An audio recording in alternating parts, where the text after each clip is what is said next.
Okay, so we have our harmonic motion problem.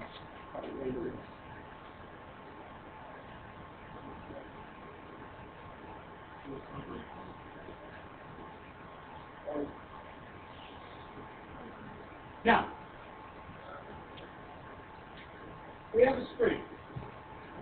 So, you'll see some text and it'll say that we have a spring that is hanging from some source, so it's hanging vertically. It's currently resting at equilibrium. If we pull that spring down and let go, we're pulling it down to -8 and it will rise all the way to positive. Then it takes 12 seconds to complete one offset. So, you will need to do, or what you need to do is to find an equation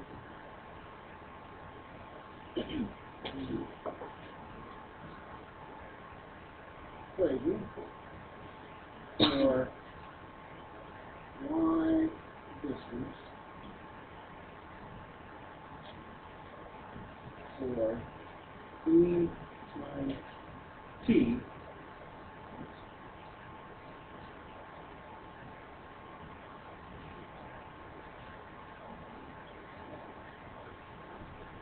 given that it starts at the middle.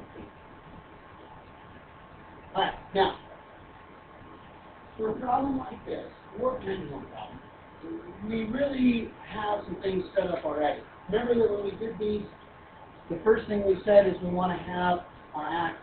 Right? We want to set up our axes.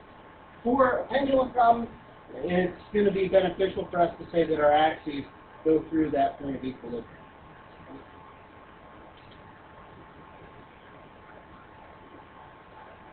Now, if we have a spring problem, if we have a pendulum problem, we want that axis to go through that point of equilibrium as well. Pendulum problem, you're going to be looking at your x distance. Spring problem, you're going to be looking at your y distance. Our next step here is to create that table. So, let's do that. We want to start with time, and we're going to look at our angle, and then we'll look at our y. Now, we want to split that into fours. How long does it take to make one complete oscillation? 12 seconds. So an oscillation means that it starts here, goes down, goes all the way up, and then comes back. So, we go from 0, and we're at 12. That means halfway through, it was 6 seconds. Quarter of the way, 3 seconds. And 3/4 of the way, 9 seconds. I use my theta to follow suit. Remember that some of you may be able to skip the drawing of the thetas because you get the idea of this. Otherwise, it's not a bad idea to go ahead and put it in. Right. And from there, we want to put in our y values. So we said that it's going to start at the bottom, right? So, starting at the bottom, what's our y value? -8. Then, we let it go. Quarter of the way through, it's at what y value? Goes up to its maximum, which is, goes back down,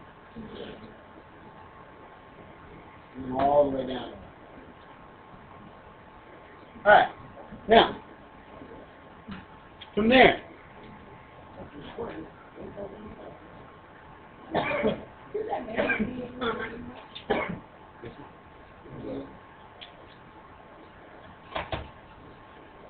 alright, now, we know that this is starting at its minimum, right? Right? We're going to agree with that? So, if it's starting at its min or max, which function should we use?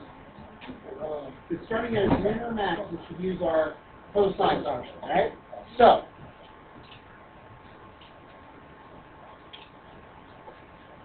now, We know it's cosine. Is it starting at its minimum or its maximum? Right. So we said it's starting at its minimum, right? So cosine starts at its maximum normally. We want it to start at its minimum, so what do we need to do to make it start at its minimum? We need to do a flip. Excellent. And then, what's our amplitude? 8. Alright, so we've got that one. Now we need to translate this so we're dealing in terms of time. So, y is equal to -8 cosine of something. What was the period? 12, right? It takes 12 seconds to make one complete oscillation, right? Remember when we were talking about harmonic motion, the period is the time it takes to go from one point all the way through back to where it started. So, our period is equal to 12, which is equal to 2 pi over b. So we want to solve for b, right? Which b then would be pi over 6. Pi over 6, or is the number that indicates a period.